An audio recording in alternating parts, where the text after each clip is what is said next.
وإذ قال الله يا عيسى ابن مريم أأنت قلت للناس اتخذوني وأمي إلهين من دون الله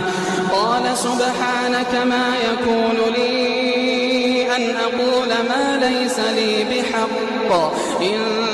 كنت قلته فقد علمته تعلم ما في نفسي قال سبحانك ما يكون لي أن أقول ما ليس لي بحق إن